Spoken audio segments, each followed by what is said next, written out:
Welcome back to the Chelsweets kitchen. Since Halloween is just around the corner, I wanted to make a pumpkin cupcake recipe.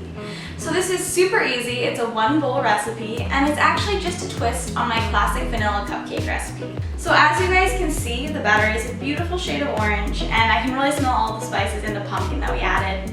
I'm going to be filling my cupcake liners about 2/3 of the way full, and I'm going to be baking these in a preheated 350-degree oven for about 18 to 20 minutes. So the most important thing when you're baking cupcakes is just to make sure that when you insert a toothpick, it comes out clean. The baking time can vary slightly depending on the size of your cupcake liners and how full you fill them. So once the cupcakes are all done, I'm going to be using some colorful frosting to create some spooky decorations. So here's a quick sneak peek of the 3 different designs that we're going to be making today. You can find the recipe for this cupcake batter and also for the frosting we'll use later on Chelsweets.com.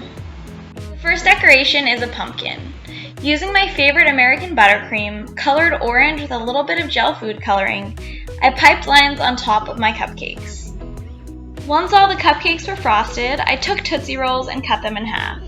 I then made some score marks on the side to make them look like pumpkin stumps and added them to the top of the cupcakes. Using some buttercream that I colored green using some leaf green Americolor food gel, I piped vines and small leaves near the stump of each pumpkin.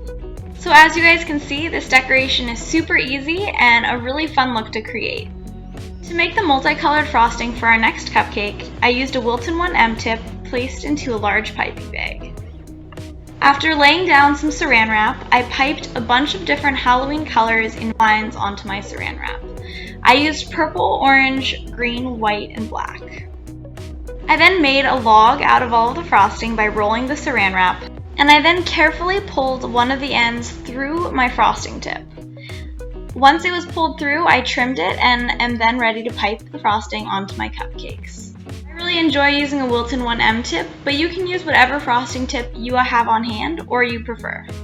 You also can use any color combination that you think is spooky. The last step was to add some fun Halloween sprinkles from Neon Yolk Shop. The last Halloween cupcake that I'm making is a spooky cobweb cupcake. I piped large swirls of white buttercream onto cupcakes and then froze them until firm. I melted marshmallows for about 30 seconds in the microwave and then added some purple gel food coloring, and once they were cool enough to handle, I stretched them across my frosting. As you can see, it's a little bit of a messy process, but it's a lot of fun. And there you have it, 3 easy and very spooky Halloween cupcake designs. If you enjoyed this tutorial, be sure to click the like and subscribe buttons below. I'd also love to hear what other cupcake tutorials you guys would like to see, so please share your ideas in the comment section. And don't forget, you guys can find the recipes for these cupcakes on Chelsweets.com.